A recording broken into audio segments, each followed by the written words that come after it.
Folks, it is officially the month of June, and while June brings a lot of dog days of summer, we've got a lot of action this week. So let's get to it. Welcome, everyone, to Buckeye Sports Breakdown. I'm Mahirson Hassan, and our quick hits today start off in the Muirland Village Golf Club, which will be hosting the Memorial Tournament this weekend. The first matchup, or rather, the first day of the tournament was yesterday. Your second one is today. A lot of great golfers on the course. You got Hideki Matsuyama, who won the Masters a couple years ago. He's leading the squad right now in first, -7 so far.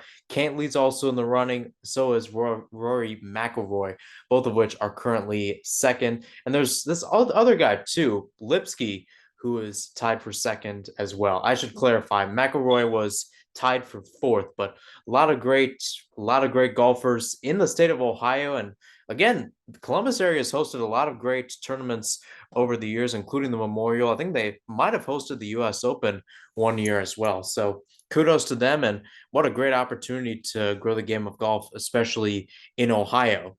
Now on to the baseball diamond, and Xavier will be facing Oregon today in the NCAA baseball tournament. That first game is 1 o'clock on Friday. Now, how it works is that if Xavier were to lose tonight, they are not out of the tournament. If they lose tonight, they will play the loser of Eastern Illinois against Vanderbilt. And if they lose that game, then they are out. But a little rocky road for Xavier, and a little rocky overall just going into that matchup against the Ducks, as their first series was against Oregon and they lost all 4 games against them. And then to North Carolina, FC Cincinnati alums took part in the soccer tournament. It's the same corporation that runs the basketball tournament, also known as TBT, and they were representing the Queen City as Natty SC. A lot of great alums who played for the team in USL in their early MLS days, such as Corbin Bone, Jimmy McLaughlin, Kenny Walker, just to name a few. And hey, former Bengals wide receiver Chad Johnson was also on the squad. They lost their first group stage match 4-3 yesterday to #United. Won the second game 3-1 against Gracie FC. They had their final matchup of the group stage today against Conrad and Beasley United. Ended up losing that 5-3. So unfortunately, they did not advance to the knockout. They will not get the $1 million prize. So Natty SC is not playing like $1 million, but I know who is right now, and that's the Cincinnati Reds. What a week, simply put. 5-1, a sweep at Wrigley Field, and beating the Red Sox and at Fenway. First time the Reds have won against them since the 1975 World Series. That's the first road sweep since Milwaukee in June 2021, when you look at them sweeping the Cubs at Wrigley. And you think about it, they have not gone 5-1 in back-to-back series on the road. That is, they go on the road, they play a 3-game series, and then they continue being on the road and play another 3-game series.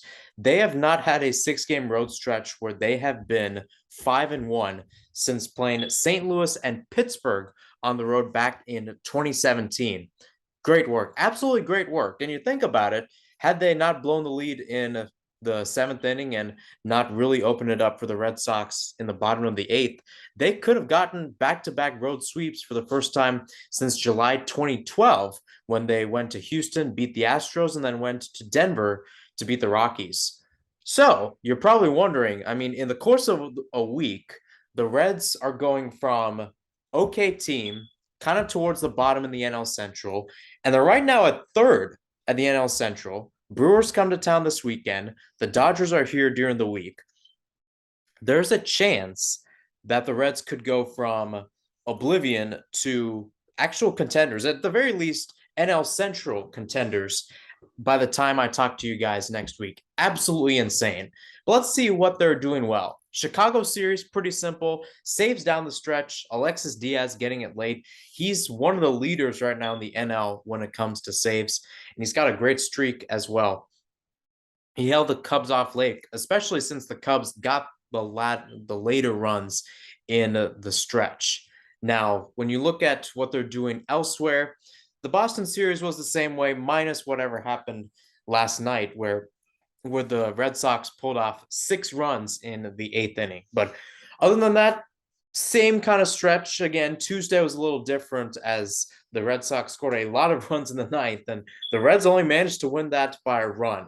But I tell you what is crazy, and when I talk about this team being $1 million, it comes down to the offense. Matt McLain, NL Player of the Week.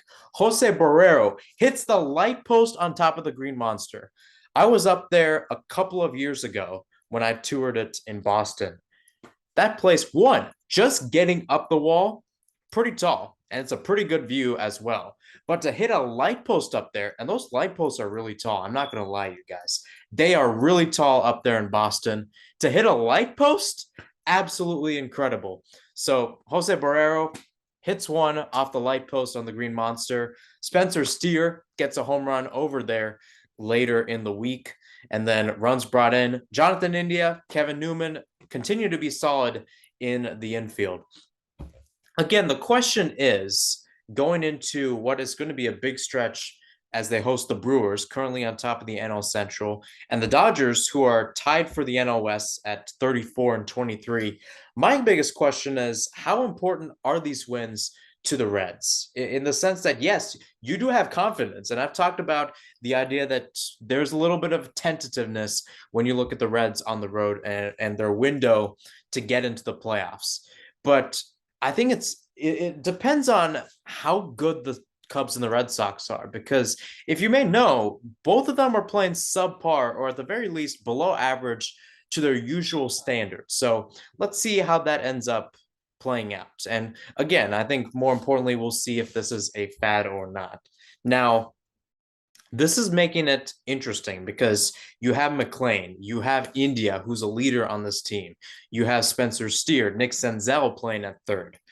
And now there's a chance, whenever this happens, that Elly De La Cruz gets called up to the Reds. He's currently at Louisville in AAA system, which is a really good position. And I think it was kind of heightened by the idea that the Cincinnati media networks, WCPO, WLWT, Fox 19, so many of them, they sent their sports reporters to Louisville to cover Elly, to interview him, to talk to his players, talk to his coaches. And it's almost, in my mind, as a Cincinnati sports fan, this is the point where you can say, this is probably it. This is where you can say Elly De La Cruz is coming. He's the number one prospect in the MLB, according to the league, and he's looked like it.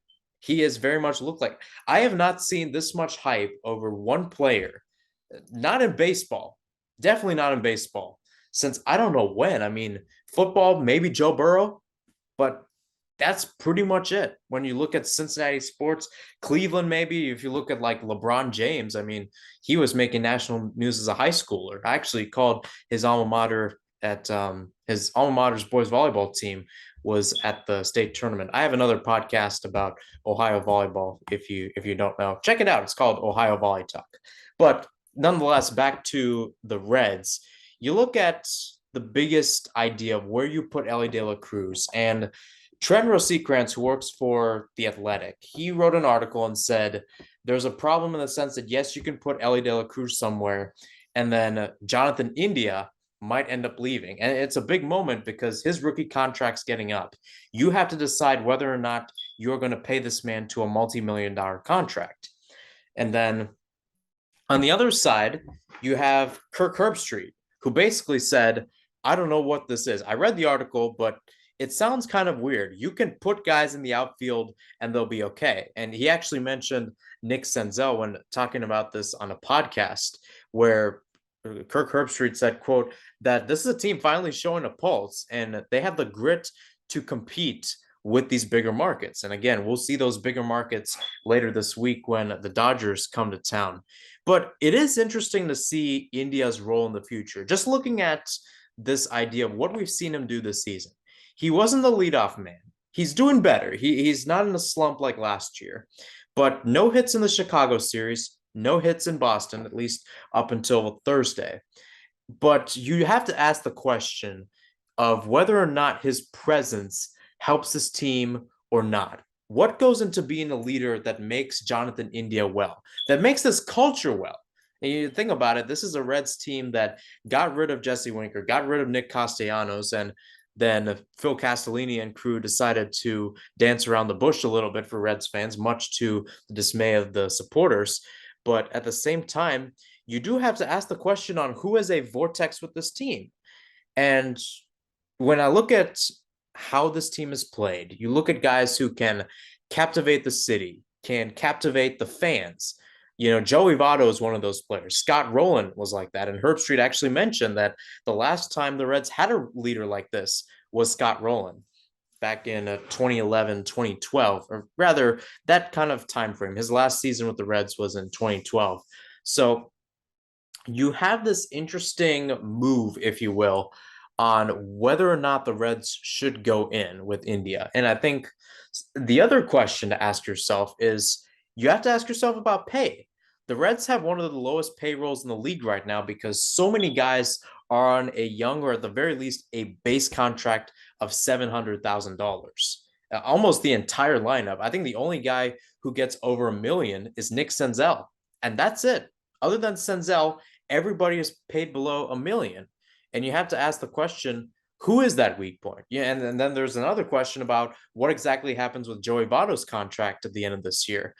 I'm assuming, I mean, if everybody else in terms of the young core stays, I think Votto's out the door, unfortunately, but he's a great player as well. Who gets to play in terms of depth? And it could really make spring training next year in the Valley very, very interesting for this team.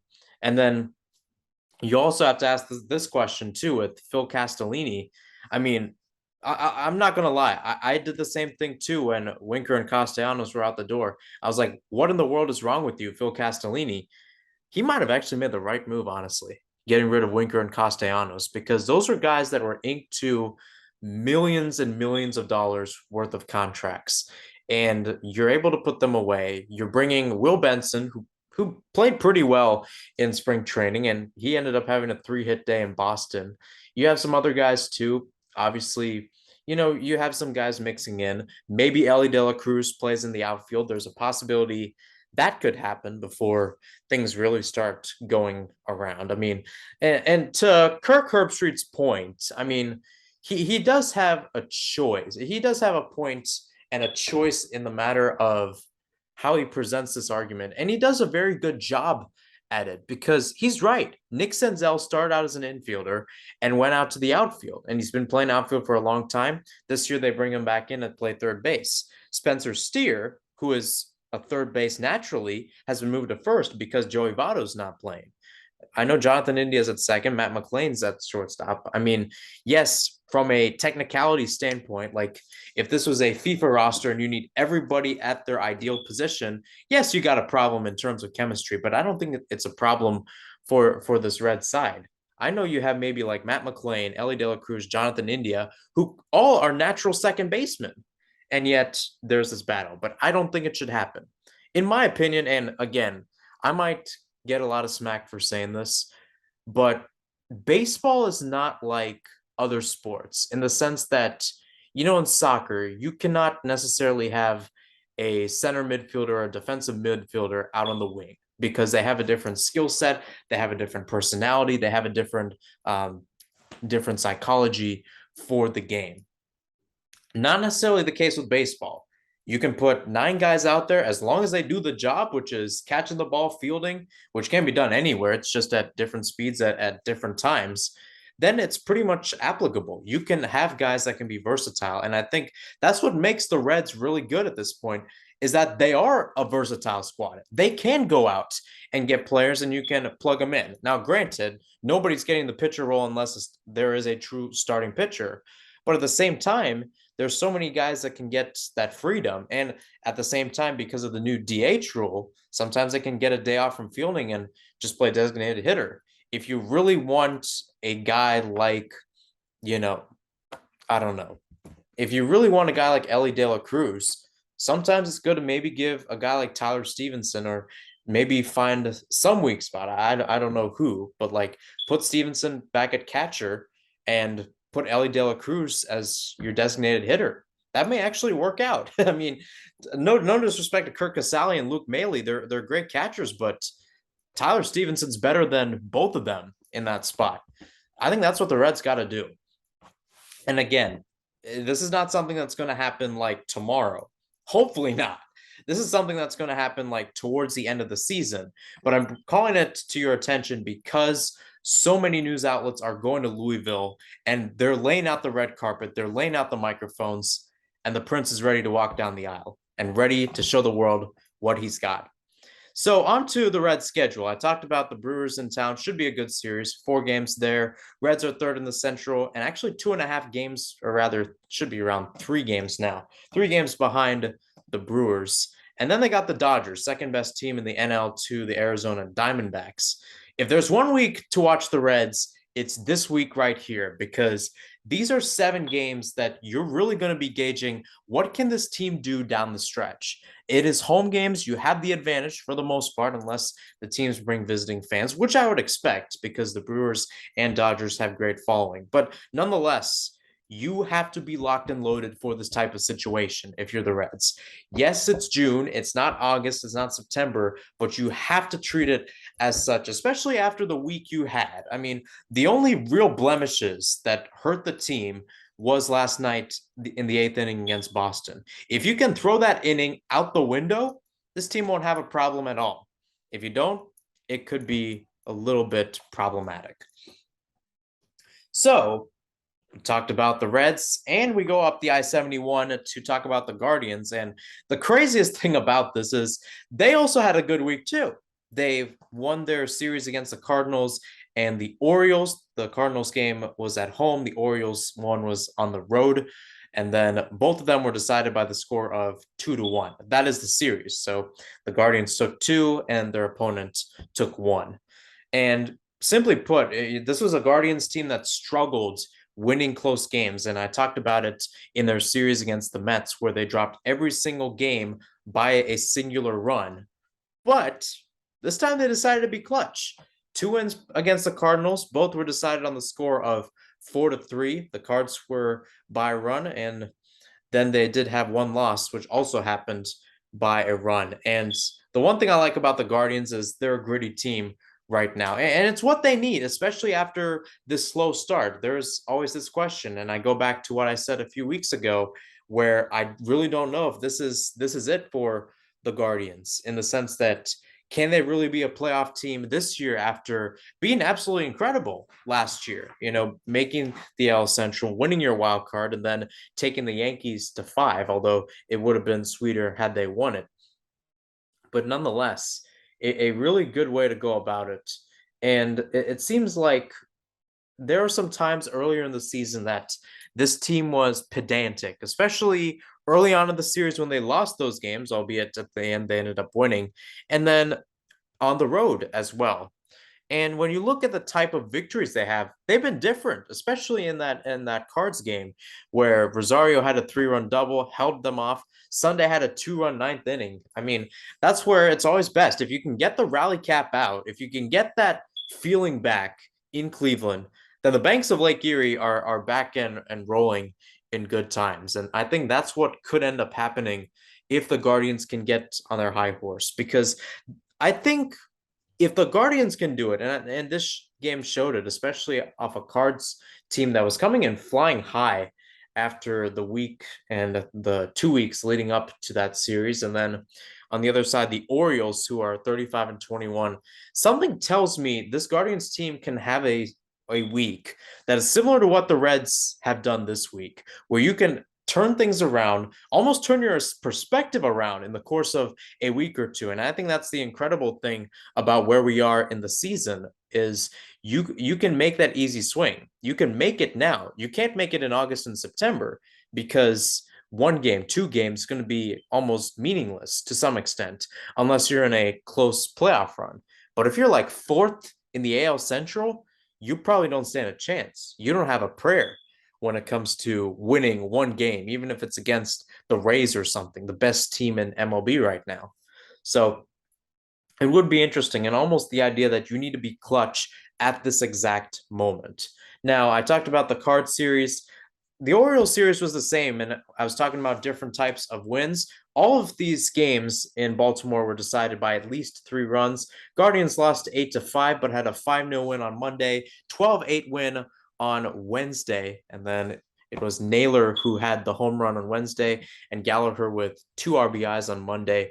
Again, those are two guys. Gallagher's kind of an up and coming, but you look at a guy like Naylor, a guy who has been kind of in the rotation for a while, was one of the star guys last year. Had a lot of interesting moments again in the Yankees series where he told them to rock the baby. Ended up not happening, but nonetheless, it's great to see these guys back because it's what made the Guardians where they were last year and why I really liked enjoying watching the Guardians last year. There's a potential of this team is showing up. The infield is living up to the hype. The offensive is alive, especially on the road. And hey, how about this perspective? Ohio is showing the AL East what they've got. The Reds beat the Boston Red Sox at Fenway, and then the Guardians beat the Baltimore Orioles at Camden Yards. Absolutely incredible, and simply put, quite impressive. The Guardians will be on the road for 4 games. They lost their game yesterday to the Twins, 7-6. They've got one tonight and then Saturday and Sunday. But it's crazy how this works overall, right? In my opinion, it's absolutely crazy because there were some times where you can say that the Guardians have the better week. And honestly, in most situations, like 80 to 85%, we're saying the Guardians have the better week. But the Reds go to Wrigley, go to Fenway, the most historical parks in all of baseball, and pull off series wins. And this is a team that sucked on the road earlier this year. How about that? How can you not be romantic about baseball? I don't know. How can you not be crazy about baseball? That's the true question to ask. Well, I'll tell you what, there's one other team in Cincinnati who's doing a really good job this year, probably one of the best ever, and that's FC Cincinnati, as they've got 2 wins so far, or rather 2 wins on the week. 1-0 against the Colorado Rapids this past Saturday, and 3-1 over NYCFC on Wednesday. They've got 36 points in 15 games. They've only dropped 1 game this season, a 5-1 loss to St. Louis. They had a few draws on the road, but that's pretty much it. It's the best start in MLS history through 15 games. Absolutely incredible. I mean, I got to applaud this team. I mean, this was a team that had 3 consecutive wooden spoons, and now they're the best in the league. Shout out to Pat Noonan. Shout out to GM Chris Albright for doing an absolutely incredible job this year. And it's saying something for the way that this team has showed up recently, especially on the road, because it's something to get that home victory, to get something started, but it's something to show your dominance on the road. Not only does it put you in the perspective of other great teams in MLS history, like 2017 Toronto FC, the LAFC regime in 2018 till now, honestly, to just name a few. A great group of teams in this category, and FC Cincinnati's got a chance to add to it. I mean, you think about it, we're 15 games in. We're not even halfway through the season in that regards. Already 36 points. Looking pretty good. Looking really good for this side. I should also mention that for the playoffs, there's an interesting series that I don't know how it is. Don't quote me on this, but the first round, so that is the conference quarterfinals, and the conference semifinals are decided off a best of 3. So 1 game will be played at the lower seeds house, and then the other will be at the higher seeds house. If there's a game 3, it will be at the higher seeds place. So it's not bad. It's not bad. It's really helpful, actually, if FC Cincinnati can go on the road, get that win against a lower seed side, presuming that they're going to end up being the first seed in the MLS Cup playoffs, at the very least a high seed. Very promising so far, and very promising for what could happen in the future. Anyway, let's take a look and break down these victories, starting off with the one against Colorado, 1-0, and Dominique Badji, the former Colorado Rapid, who spent 3 years over there in the Mile High City. He got the goal to give it 1-0. Actually did a really sweet tribute to Colorado as he scored a great goal. I mean, not going to lie, Obino Wobodo was able to bring up the pace, saw the open space, played it through for Baji, and he had a great finish from about 15 yards out with his weak left foot. And then afterwards, he did a nice heart to the Colorado supporters who were right in front of him and right behind that goal. So really sweet over there. And the one thing I noticed in the first half from watching the highlights is how this team loves to toy around. It reminded me of how this team used to be 2021, especially at home. You may remember, like, this team, I mean, used to be all systems attached and all systems go when it came to really showing their power on the attacking force. And it was the same what we saw in Colorado. You know, Obina Wobodo driving up the pitch, Lucho Acosta being a mastermind and a trickery of sorts in ways to really launch some shots from deep. Had a great goal from outside the box against NYCFC. More on that later. But at the same time, something tells me that the offense is good, but you have to understand why FC Cincinnati's in this spot. And it's not just the offense. The offense has gotten better. Do not get me wrong. It's gotten much better since last year, but it has to be Roman Celentano and the way he's making saves down there. He came in clutch, and Colorado, there's some kind of energy whenever the Rapids play. Yes, it's Denver. Yes, they're playing in an 18,000 seat stadium that for the most part is not sold out unless it's like 4th of July, a big playoff game, or who knows, maybe the U.S. men's or women's national team is there. But other than that, you don't really see it as electric. Now, electric, I mean by like the play. I mean, maybe it's from the commentators, maybe it's from the slight atmosphere that is there. But something tells me that Colorado is hunting people. I mean, I saw this when they played St. Louis and Roman Burki, who played as a goalkeeper for Borussia Dortmund, one of the most prominent clubs in Europe, one of the most prominent clubs in Germany. He got hammered in that game against Colorado. They were smashing shots, and Berkey did a great job saving them. Absolute world-class performance despite letting in a goal. And it says something about Celentano's game to actually step up and make those saves when it matters, when it's clutch in the moments, so you can give FC Cincinnati that win. And hey, how about that? Another clean sheet for Roman Celentano. That's now clean sheets in back-to-back weeks because they got one May 17th when they hosted Montreal. So that's Colorado for you.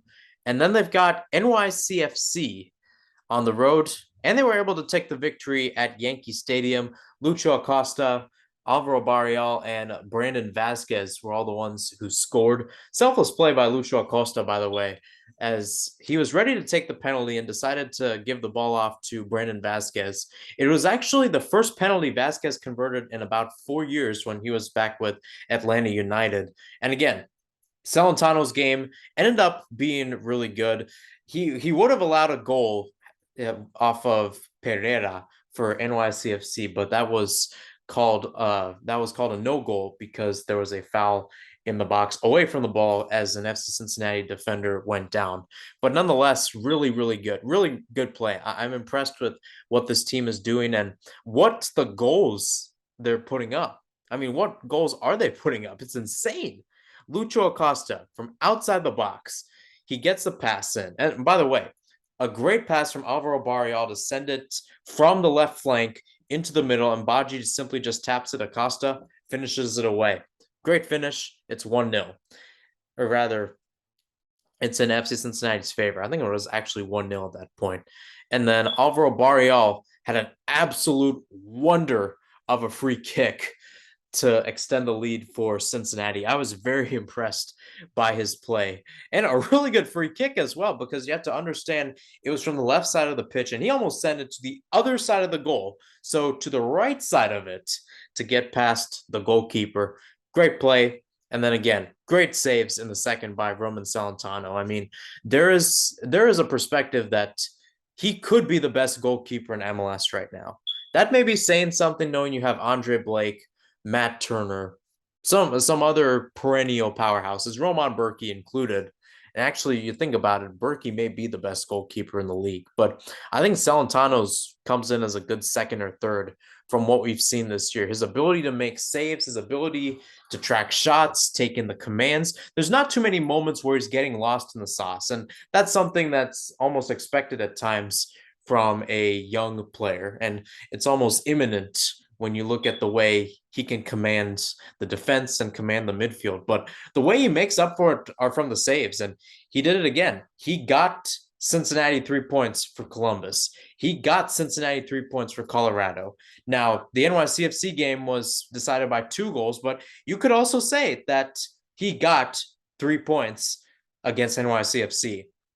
The biggest key right now, I think, in this offense, when you look at MVP, who is the most valuable? Lucho Acosta is probably number one, but Roman Celentano is a very close number two from what we've seen. And again, the one goal he allowed by NYCFC was simply put just catching the defense lacking because it was off a throw-in. Nobody was marking the man, and again, it was a simple finish for NYCFC. Penalty was given. The penalty that was given, that is, for Vasquez's goal, pretty fair in my opinion. Not too much contact, but I think it was enough that you could call a whistle for it.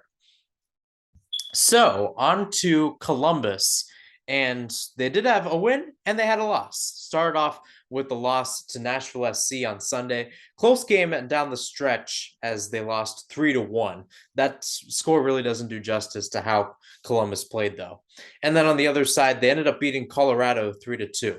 We'll talk about the Nashville game first. Yaya Boa, how about him? Yaya Boa had an assist for the Columbus Crew against Colorado on Wednesday, and he had an absolute screamer from 25 yards out when he came in, and that too in the second minute, set the tone, and Columbus takes the lead early. They take it into the half, but Nashville just came out stronger. And that's the honest key. If there's one part of this team that I'm like, I don't really know if they can win an MLS Cup based off this. In my opinion, it's the defense. And more importantly, it's them on set pieces. Fafa Picault showed it on the wings in the run of play. And then he scored 1-2 off a set piece, just simply running into the box. It was a good ploy to get through the Columbus defense. And again, it seemed like some long passes for Nashville really set a lot of guys through, whether it be Picault, whether it be Teal Bunbury, who also scored off a set piece, whether it be Hani Mukhtar, the reigning MVP. So many key pieces in this Nashville side that can go up the pitch, can go attack, and almost isolate space. And I think that's the one thing about Columbus. And I mentioned it when they were playing Cincinnati, and hell is real, that the team that can play the strong passes and get in behind the defense is the one that can win. Now, granted, the first 2 goals, because it was offset pieces, there was no going in behind. But Mukhtar's goal in the end ended up sealing the victory. That was also based off a through ball.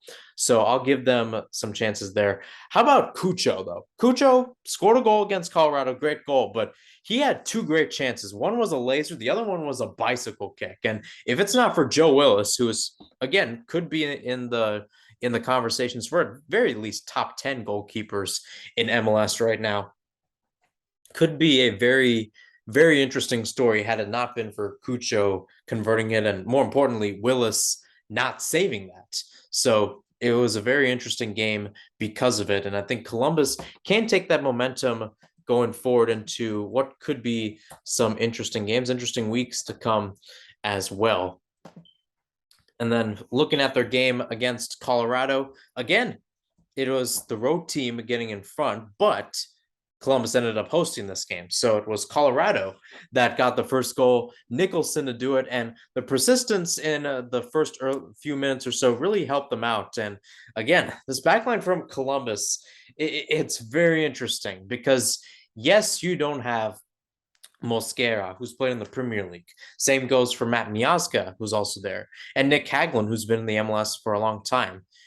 Yes, you don't have those guys, but at the same time, you need to have some sort of command as a spine player, as a center back, to communicate to your guys and say, hey, we need to be in that position when it matters, especially when you have a young and inexperienced goalkeeper in Patrick Schulte, who's making his starts for the first time ever, as it's been this entire year. And nothing to take away from Schulte's play, but that's where your defense in the back really has to come through. And I'm not really seeing it from Columbus. It almost happened again in the sense that they could have been down 2-0 had it not been for Colorado Rapids player Jonathan Lewis being offside on his goal attempt. But the one thing I will say is that Columbus finds a way to get commands. It comes in spurts. It comes in spurts, but they're able to be competitive. And it showed again against Colorado. Zelarayan, again, gets a goal. And it helps because so many eyes are on Christian Ramirez that because Ramirez got all the attention on that goal, Zelarayan's able to put it away, and it's 1-1. And Yayaboa with the assist. So again, looking very interesting and almost goes to the idea of depth. I mean, I've said it before, I'll say it again. I think Columbus Crew, when it comes to midfielders and forwards, they have the best depth in the league. In some cases, you could probably put these guys on other teams and they'd be constant starters. They're just that good of a team. It's quite amazing in that regards. Speaking of guys who add depth, Zawadzki playing in today for Aiden Morris and some other guys. Darlington Nagbe had a good chance as well. I didn't see Aiden Morris, though, make a true impact on the match, but Zawadzki did. Had a goal on the back post. Again, another simple header. And it's almost great that a midfielder can head the ball, especially a center midfielder in that area, back of the net. And just like that, Columbus has got the lead. It ends with a beauty from Cole Bassett, that is with the game. But before that, Cucho ended up getting a finish. Absolutely it kind of deserved at this point from the way Columbus's plays. Almost dance. I mean, the way Cucho has been playing, it's almost like he's not being restricted. The one thing I saw from him last year was the idea that, yes, he was playing a number 9 role and he was able to get in behind. He can get the headers, he can get the finishes, but that's more of Christian Ramirez's job this year. What I learned from Cucho is the way he can be dynamic on the ball. He can wait for guys going forward. He can dribble it forward in ways and also dribble it back. It's almost amazing to see the growth that Wilfried Nancy has given to Cucho to do his own thing out of the wing, maybe cut inside for a little bit, rip a shot from 20, 25 yards out, dance in the middle, take those wide angle shots. And as we saw against Nashville, take a bicycle kick or two sometimes. It's incredible to see how this Columbus team is working forward. And again, hopefully the defense can end up doing something down the stretch. But if not, it's still pretty good. It's very successful overall for the way Columbus has played this year. You never know. You honestly never know what can happen because Cincinnati and Columbus, it's either or. Like one of them is really good, one of them is not so much, right? Last year, Cincinnati made the playoffs. Columbus did not, after a very, very, very bad streak in allowing late goals last year, led to Caleb Porter being fired. Of course, in 2019, 2020, 2021, FC Cincinnati gets wooden spoons. Columbus, perennial playoff contender, and ended up winning MLS Cup in 2020. So you never know what can happen in this league. You never know what can happen between these two teams. Cincinnati will be hosting Chicago this week. That should be an interesting matchup as FC Cincinnati drew Chicago Fire 3-3 at Soldier Field. So while T Swift is conquering Soldier Field, the Tenants Chicago Fire will be in Cincinnati. And then Columbus Crew also has another rematch from earlier this year, playing Charlotte FC, who they lost to 1-0 on the road. So a chance to get some home wins, get a better results than their counterparts did when they went away from their respective stadiums. And who knows, as I always like to say, keep the good mojo going. Once again, that's all we have today on this episode of Buckeye Sports Breakdown, a show about teams from the great state of Ohio. I talked about my great quick hits as well, the Memorial Golf Invitational, Natty SC at the TST, and Xavier facing Oregon and their journey in general back at the NCAA baseball tournament. The Reds going on well, very big game, very big series ahead for them. Same goes for the Guardians, and then of course MLS with FC Cincinnati and Columbus Crew. I will see you next week, and as always, stay safe.